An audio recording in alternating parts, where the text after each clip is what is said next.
Sing Sing from Greg Quidar. It's a drama film about a theater program reshaping the lives of a group of inmates.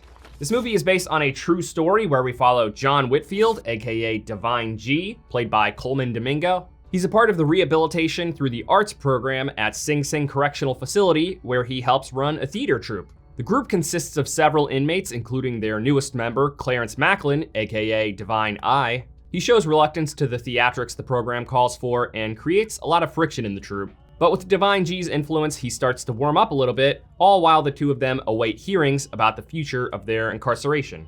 This movie's primary focus is on the rehabilitative power of art and performance. It's about how through self-expression and community, a person's character can completely change, even in the lowest of places. Unlike most prison dramas, this one is not horrendously grim. I do like a good, gritty prison drama, but this was a fresh spin on the subgenre that I didn't realize that we needed. It puts a positive lens on people in a dreadful situation in a way that's really touching and inspiring. This film does a good job of showing the contrast between their experience with the RTA program and their general prison experience in a way that isn't completely depressing. Because the tone of this movie is meant to be warm-hearted. It wants people to look at things in a positive light rather than fixating on the bad.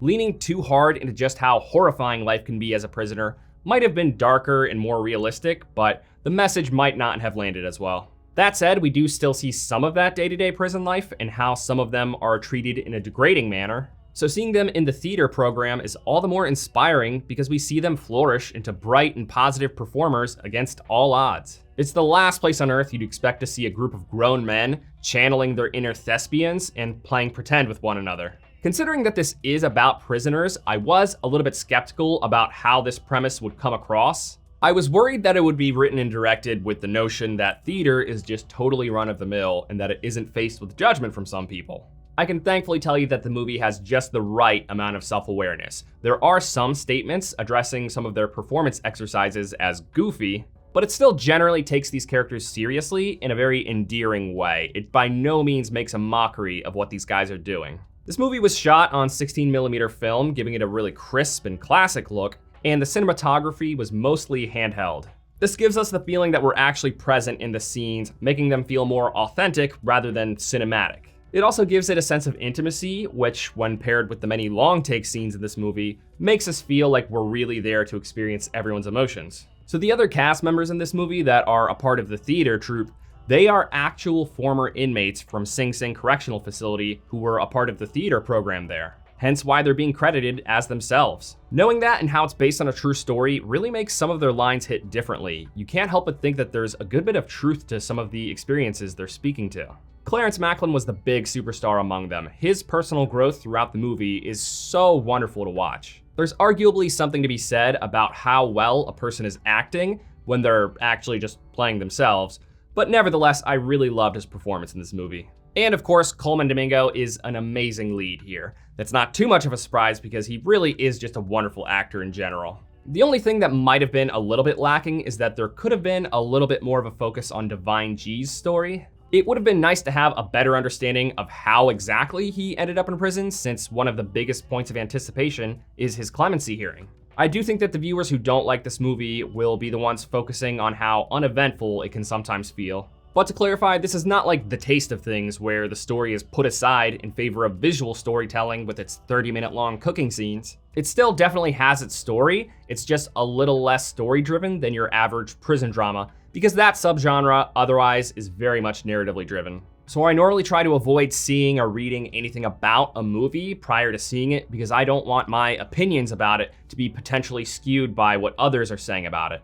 That said, it took forever for its limited theatrical run to widen to my city, and by that time, all of the major news outlets had already put out their news articles about this movie. And though I did not click any of those articles, I did see a lot of titles projecting some pretty early Oscar buzz for this. So if anything, I actually went into this movie with a mindset slightly opposing this consensus in an attempt to balance out any preconceived notions I might have had about how good the movie would be. And even with that mindset, my experience watching this movie quickly went like this.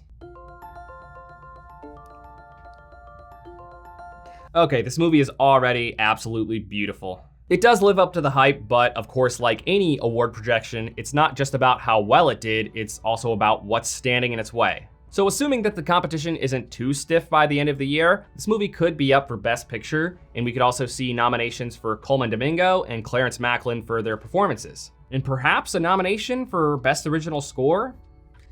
I don't know, I thought the music was pretty powerful and really lifted some of those scenes. So on a personal note, something that I have talked about among my peers ad nauseum is the value of self-expression in community. That art, recreation, and community have brought some of the most gratifying experiences and relationships to my life, and I just don't know how I could live without them. I don't think that I've ever seen a film represent just how impactful those things are on a person's life better than this one. Given that it's about real former inmates and how they felt like they became human again, this movie should serve as the paragon for the transformative power of self-expression. It's a beautiful film overall, and at the very least, could inspire hope in anyone feeling too much emotional weight to try and take steps in the right direction. This was an incredible movie that on several occasions left me with a big cheesy grin in adoration. It's currently on a limited theatrical release, but if you can find a screening, you should definitely check this out. This one is for those of you who love poignancy and emotions in film, so if you are a viewer who likes anything but, then you might find this movie to be too sappy and underwhelming. Thank you for watching this review. If it brought you any value at all, please give it a like. It really does help the channel grow. I'll see you later this week with my review of The Crow.